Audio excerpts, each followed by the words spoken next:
This is a little video I'm making for the TMAC forum and YouTube to demonstrate this 4-bit full adder that I've built using a carry look ahead design.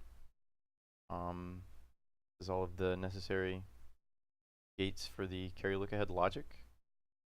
This calculates your propagation, you generate, and this is the final operation needed to get all of these inputs together.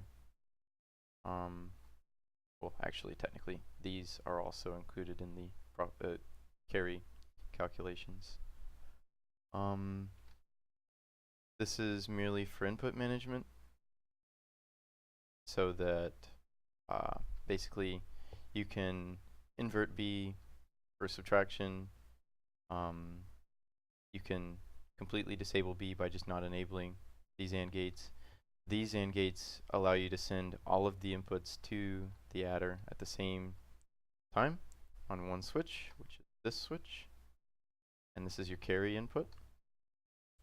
This is temporarily the output. I just read the XOR gates. So for instance, if we come up here and we input 7 plus 5, so 7 and 5, we allow B through, we don't invert B, and we tell it to let all of them through. We get 12. 7 plus 5 is 12. If we wanted to do subtraction, we enable this to invert B. We carry in, and then we enable. We get 2 with no smoke. I've ran it with switches lower so I can actually watch all the gates and there's no smoke. And then we want to do, for instance, let's say we want to do A plus 1. Then all you do is enable the carry in and enable the add function. B doesn't come through, so it's just A plus 1, so we get 8. If you want to do A minus 1, disable the carry, enable negate B, and then send all of them through. So then you get 6. So obviously 7 plus 1 is 8, 7 minus 1 is 6. So we have all the 4 functions needed for the computer I wanted to build. And I've tested it pretty extensively. We've got all the necessary timing circuits, so like you have to delay this by 2 in order to sync it with the fact that this goes through one gate here, then through the OR gate, and then to the XOR gates. So these have to go through 2 gates as well to get to the XOR gates. Then these generates go into the OR gate, these OR gates, these big OR gates here as well, but they don't have to go through these AND gates to get to them. So you have to put them on a one extra gate delay to sync up with all of these inputs. In case anything odd happens where you have multiple different things that output, which happens pretty frequently. So then these carryouts feed into the XOR gates at a 2-gate delay from the generate. These outputs feed into here at a 2-gate delay from the propagate, which is on the same delay because of the AND gates.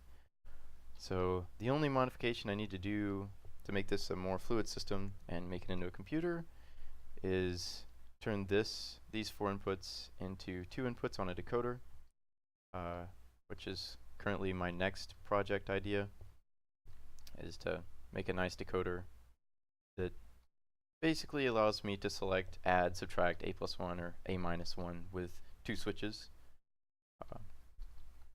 And then I'll put the I'm going to try to find a way to get these inputs set up to where you don't have to basically sync every single clock cycle in the computer to take the exact same amount of time, because then the computer gets a lot more complicated than it needs to be.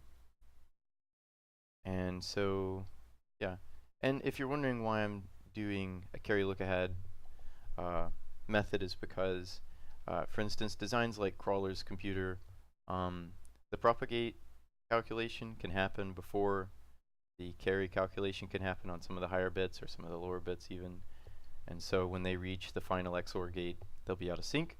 But by including all of the necessary carry calculations beforehand, they each take exactly 2 gates delay. There is, after these 2 gates, every single operation on this side takes 2 gates delay.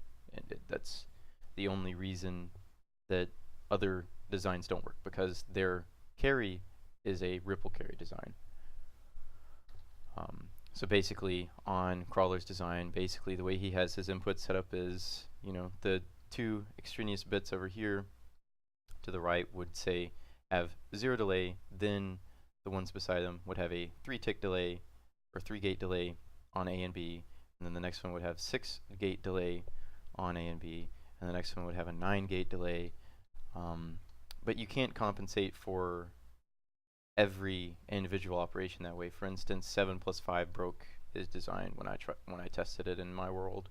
So unless I built it wrong, there appears to be a fundamental flaw. And I haven't necessarily checked the math out on that, but I was getting smoke when I did try it.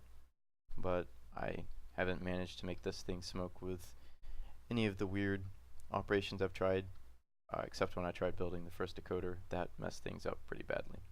But anyways, thanks for watching, and here's another look at the design if anybody would like to try to replicate it in their own world. Obviously, it can get a lot more compact because of all these massive spaces I have left here, but this is just the first conceptual design to see if the idea was possible, and it worked. So yeah, please break it so I can fix it.